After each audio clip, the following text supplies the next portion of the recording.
Friends, আমি সুমি নিয়ে চলে এসেছি তোমাদের কাছে ছোট্ট একটি ব্লগ। তো বলো বন্ধুরা, কেমন আছো তোমরা সবাই? আশা করি যে যেখান থেকে আমার ভিডিওটা দেখছো সবাই ভালো আছো, সুস্থ আছো। আর আমিও খুব ভালো আছি। আর এই দেখো, একদম সকাল সকাল চান করে রেডি হয়ে বাপের বাড়ি থেকে বেরিয়ে যাচ্ছি আমি আর আমার বোন। কোথায় যাচ্ছি চলো তোমরা দেখতেই পাবে আমাদের সাথে। তো তখন আমি বাপের বাড়িতে ছিলাম, ভিডিওটা সেই সময় করা। কার্তিক পুজোর সময় গেছিলাম বাপের বাড়িতে, সেখান থেকে ঘুরতে গেছি। তো চলো, তোমরা থাম্বনেল দেখে বুঝতেই পেরে গেছো যে আমি কোথায় যাচ্ছি। তো হ্যাঁ, আজকে যাচ্ছি একটু তারকেশ্বর পুজো দিতে। আর বন্ধুরা, আমি টিপ না পরে বেরিয়ে গেছি বলে আমার মা আবার একটা টিপ এনে দিল। বলছে খালি খালি লাগছে কপালটা, একটা টিপ পরে যা। কত বড় টিপটা দিয়েছে, এত বড় টিপ আমি পরি না, কিন্তু কি আর করব, অগত্যা মায়ের কথা তো আর ফেলতে পারলাম না, তাই টিপ পরে বেরিয়ে গেলাম। চলে এসেছি স্টেশনে। তো আমরা তো এদিকে ব্যান্ডেল থেকে যাচ্ছি যেহেতু, হ্যাঁ, তো ব্যান্ডেল থেকে তোমরা গেলে তো ডাইরেক্ট তারকেশ্বর যেতে পারবে না। ব্যান্ডেল থেকে শেওড়াফুলি নামতে হবে, শেওড়াফুলি থেকে তারকেশ্বর ট্রেন ধরতে হবে, দুটো ট্রেন চেঞ্জ করতে হবে। আর যদি তোমরা কেউ হাওড়া থেকে আসো তো হাওড়া থেকে আরামবাগ লোকাল পেয়ে যাবে, বা তারকেশ্বর লোকাল পেয়ে যাবে। তো সেটা করে চলে আসতে পারবে। ওই 15 টাকা মতো ভাড়া নেয়, 1.5 ঘন্টা মতো সময় লাগে হাওড়া থেকে। আর ব্যান্ডেল থেকে তোমার তো শেওড়াফুলি ফার্স্টে নামতে হবে, শেওড়াফুলি থেকে তারপর তারকেশ্বর যেতে হবে। তো তোমাদের বলেই দিলাম। আর এখন তো সুবিধা সব থেকে, ফোনেতে দেখতেই পাবে ট্রেনের টাইম টেবিল, কটার সময় কিভাবে যাবে। তো চলো, নেমে গেছি তারকেশ্বর। আর এই দেখো, লেখাটা তো উল্টো দেখা যাচ্ছে। তো চলো এবার যাই, আগে পুজোটা দিয়ে আসি। ভালোই রোদ গরম মানে আছে, ঠান্ডা বলে মনেই হচ্ছে না। তো চলো, এই দেখো নেমে গেছি ওভারব্রিজ থেকে। নেমে কত ভিড় দেখো বন্ধুরা। হ্যাঁ, আর এখানে নামার পরেই কিন্তু তোমরা মানে পান্ডাতে ভর্তি, ঠিক আছে? তোমাদের পেছু থেকে মানে স্টেশন থেকে একদম পান্ডা লেগে যাবে। দেখো কত হনুমান, দেখছো? বাবার কাছে এসছি আর হনুমান দেখতে পাবো না? তো মানে এরকম পান্ডা পেছনে লেগে যাবে। তোমরা যদি পান্ডা ধরো তো ভালো, আর যদি না ধরো তাহলে কিন্তু তোমরা নিজেরাই গিয়ে পুজো দিতে পারো। তবে মানে পান্ডা তোমাদের ধরতেই হবে, এমন একটা সিস্টেম হয়ে গেছে আর কি। নিজে কিনে পুজো দিলেও সেই পুজো ওরা করে দেবে না আর কি, এরকম ব্যাপার। তো চলো যাই। খানিকটা আমাদের যেতে বেলা হয়ে গেছিল, সেই কারণে দেখতেই পাচ্ছ অনেক দোকানপাট বন্ধ। আর এই দেখো চলে এসেছি, কিছু দোকান খোলা আছে। আর এই দেখো, চলো এইটাই হচ্ছে গেটটা। এইখান দিয়ে এবার আমরা প্রবেশ করব তারকেশ্বরে। তো পশ্চিমবঙ্গের হুগলি জেলায় এটা হচ্ছে একটা পূর্ণ তীর্থস্থান, যেটা হলো তারকেশ্বর। কথিত আছে এখানে বাবা তারকনাথকে নিয়ে এসে প্রতিষ্ঠা করা হয়নি, এখানে বাবা তারকনাথ স্বয়ং মাটি খুঁড়ে বিরাজমান। তো চলো, এই ভিডিওর মাধ্যমে কিছু তারকেশ্বরের ইতিহাসও তোমাদের সাথে শেয়ার করব, ঠিক আছে? আর তারকেশ্বরে আস্তে আস্তে তোমাদের আর একটা রাজবাড়ি চোখে পড়বে। তো সেই রাজবাড়িটাও মানে খোলা থাকে, মানে কুপন কাটতে পারো আর কি, প্রসাদ পাওয়া যায় 50 টাকা করে কুপন, সকাল 10টা বা 11টা অবধি দেয় আর কি। এই দেখো বন্ধুরা, সেই রাজবাড়িটাও সুন্দর বেশ, কিন্তু এখানে যে লক্ষ্মীনারায়ণ আছে মনে হয়, কিন্তু এখন আর ঢুকতে দেয় না আর কি। তো এই রাজবাড়িতে তোমরা মানে সকাল সকাল যদি আসো প্রসাদ খেতে পারবে আর কি, কুপন কাটলে। এটা রাজবাড়ি। তো মানে ইতিহাস অনুযায়ী এই তারকেশ্বর আগে একটি জঙ্গলে পরিপূর্ণ ছিল, এবং পুরাণ অনুযায়ী কথিত আছে রাজা ভারমন্দ তারকেশ্বরের পাশের গ্রামে থাকতেন। আর বন্ধুরা দেখতেই পেলে, ওটা হচ্ছে দুধ পুকুর।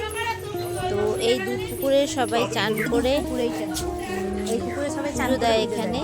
তো আমরা এখানে একটা চলে এসেছি দোকানে, এখানে জুতোটা রাখলাম। আর এই দেখো দেখতেই পাচ্ছ সেখান থেকে প্রসাদ নেব আর দুধ পুকুরে এবার হাত পাটা ধুয়ে আসি। আর এরা নাম টাম লিখে নিচ্ছে আর কি, পুজো দেবো।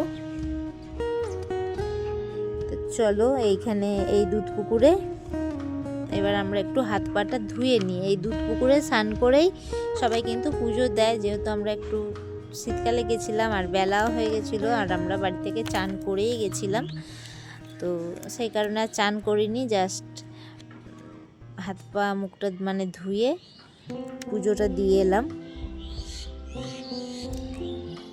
এই দুধ পুকুরে।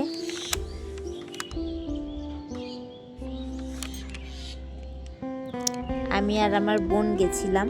হ্যাঁ, তো বন্ধুরা যেটা বলছিলাম যে রাজা ভারমন্দ এই তারকেশ্বরের পাশের গ্রামে থাকতেন।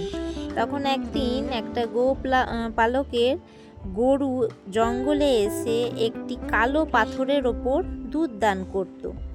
সেই ঘটনা যখন রাজা জানতে পারল, তখন সেখানে গিয়ে রাজা মাটি খুঁড়ে ওই কালো পাথরটা নিয়ে যাওয়ার চেষ্টা করল, কিন্তু সেই খনন কার্য সম্পূর্ণ হতে পারেনি, নিয়ে যেতে পারেনি।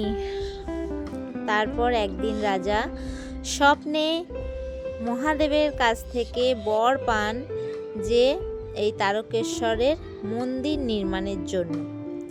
আর তারপরেই কিন্তু রাজার আদেশে এই তারকেশ্বর মন্দিরটি প্রতিষ্ঠা করা হয়। এই মন্দির, এই দেখো বন্ধুরা, এখানে কিন্তু ক্যামেরা অ্যালাউ নয়, এখানে হচ্ছে পুজো করছে। আমি যদিও ক্ষমা চেয়ে নিচ্ছি সবার কাছে, কারণ একটু লুকিয়ে লুকিয়ে ভিডিও।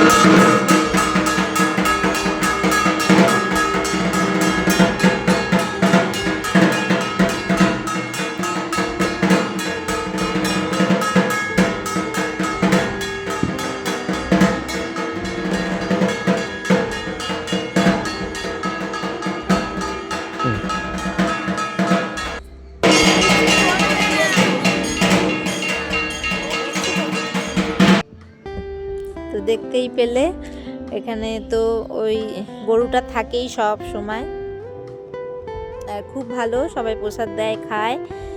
আর এই দেখো কত দোকান আশেপাশে। তো বন্ধুরা তোমাদেরকে কিন্তু একটু দেখিয়ে দিলাম তারকেশ্বরের বাবাকে, কারণ ওখানে কিন্তু ক্যামেরা অ্যালাউ নয় আর সেরকম লোক ছিল না বলেই একটুখানি আমি করতে পেরেছি। তো এরপরে তো বাড়ি ফেরার পালা। তো চলো কিছু মেলা ঘুরে তারপরে খাবো, অবশ্যই খিদে পেয়েছে, কারণ সকালবেলায় না খেয়েই বেরিয়েছি পুজো দেবো বলে। তো খেয়ে দে তারপরে যাব। আর হ্যাঁ, মন্দির খোলা থাকে, তোমাদের টাইমটা বলে দিই, সকাল 6:30 থেকে 9:30 পর্যন্ত, আবার তারপরে বন্ধ হয়ে যায়, তারপরে আবার 11:30 থেকে 2টো পর্যন্ত খোলা থাকে। আর তোমরা যদি সন্ধেবেলায় কেউ আসতে চাও, সন্ধেবেলায় কিন্তু পুজো হয় না, পুজো দেওয়া যাবে না, শুধু দর্শন করতে পারবে। ওটা হচ্ছে 7টা থেকে 8টা বা 6টা থেকে 8টা এরকম পর্যন্ত খোলা থাকে, মানে সিজন অনুযায়ী আর কি টাইমটা চেঞ্জ হয়। তো তখন তোমরা দর্শন করতে পারবে, কিন্তু পুজো দেওয়া যাবে না। আর এখানে অনেক হোটেলও আছে, তোমরা যদি এসে থাকতে চাও তো থেকেও পুজো দিতে পারো, অসুবিধা নয় যাদের দূরে বাড়ি। তো অনেকটা বেলা হয়ে গেছিলো আর পুজো টুজো দিয়েছি, সকাল থেকে না খাওয়া, ভাত খেতেও ইচ্ছা করছিল না ঠিক। তো আমরা এই হিঙের কচুরি অর্ডার দিয়েছিলাম, 4টে করে হিঙের কচুরি, তরকারি আর মিষ্টি ছিল। তো না খেয়ে থাকলে যা হয়, 4টে কচুরিও কেউ আমরা খেতে পারিনি।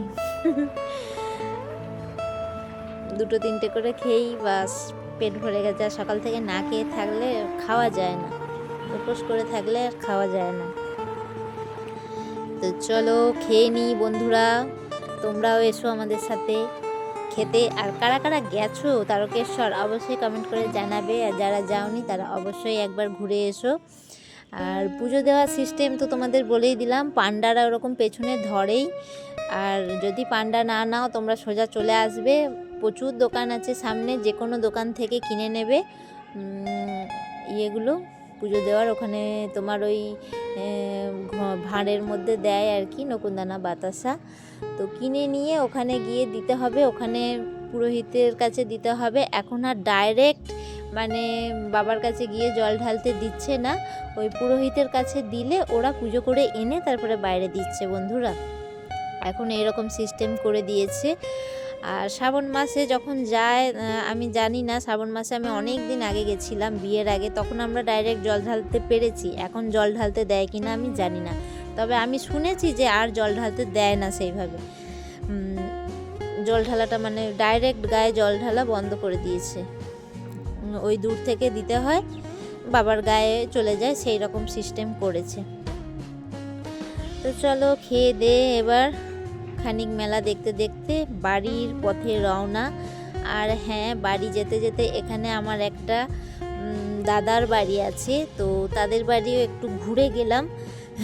দাদা অনেকবার করে বলে যে যখন আসবি এই সাইডে তখন আসবি, তো সেই কারণে দাদার বাড়িটাও চলে এসেছি। দাদার বাড়িতে এসে দেখি তালা দেওয়া, যদিও আমরা না বলে এসেছি। হ্যাঁ, তো এইটা হচ্ছে বৌদি, তো না বলে এসেছিলাম বলে বৌদি ছিল না, বৌদি পাশে একটা বাড়িতে ছিল, ওখানে পুজো হচ্ছিল, সেখানে গেছিল। তো তারপরে আবার ডাকাডাকি করাতে তখন এসেছে। তো চলো দাদার বাড়িতে বেশিক্ষণ বসবো না, একটুখানি বসে আবার বাড়ি চলে যাব, তা নাহলে তো সন্ধে হয়ে যাবে বাড়ি যেতে। ভিডিওটা কেমন লাগলো অবশ্যই জানাবে কমেন্ট করে।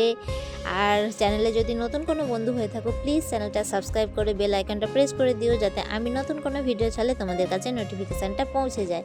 আর এই দেখো বন্ধুরা, এবার কিন্তু বাড়ি চলে যাব বলে উঠে পড়েছি। বৌদি কিন্তু অনেক কিছু খেতে দিয়েছিল, সেগুলো আর ভিডিও করা হয়নি। চা, তারপরে বিস্কুট, আরও চানাচুর, আরও কী সব চিপস মানে যা পেরেছে, না বলে গেছি তো যা পেরেছে হাতের সামনে তাই জোগাড় করছে। তো ঠিক আছে, চলো আমরা বেরিয়ে গেছি। বেরিয়ে দেখো এখানে দেখলাম গরম গরম চপ ভাজছে, তার সাথে মুড়িও আছে। মুড়ি নিয়ে আমরা চপই কিনলাম। এই দেখো কত হনুমান, দেখেছো? লাইন দিয়ে হনুমান, বাবা স্থানে এসছে আর হনুমান দেখবো না, এটা হতে পারে? তো হনুমানগুলো খুব ভালো, কিন্তু মানে কিছু করে না আর কি। তো এখানে গরম গরম চপ কিনছে, আমার বোন কিনছে, আমাকে বললো তুই যা টিকিটটা কাট। তো আমি এদিকে চলে এসেছিলাম টিকিট কেটে। আর এই দেখো ট্রেনও চলে এসছে, ট্রেনে উঠে খেতে খেতে যাচ্ছি বাড়ি। ভেজিটেবল চপ কিনেছিলাম আর লঙ্কার চপ, বোধহয় সেই কাশ্মীরি লঙ্কাগুলো হয় না, সেই লঙ্কার চপ কিনেছিলাম। তো বন্ধুরা চপগুলো কিন্তু খেতে খুবই ভালো ছিল। এখনও দেখে আমার এখনো জিভে জল চলে আসছে, মানে হচ্ছে টেস্টগুলো কিন্তু খুবই ভালো ছিল বন্ধুরা, তোমাদের আর কি বলবো। চলো আরও ট্রেনে টুকটাক খেতে খেতে বাড়ি যাই। এই দেখো কী সব কাঠি এগুলো কি বলে, কি কাঠি বলে বোধহয়। যাই হোক, মেয়ে কিনছে। এখনও কত রোদ দেখো বন্ধুরা।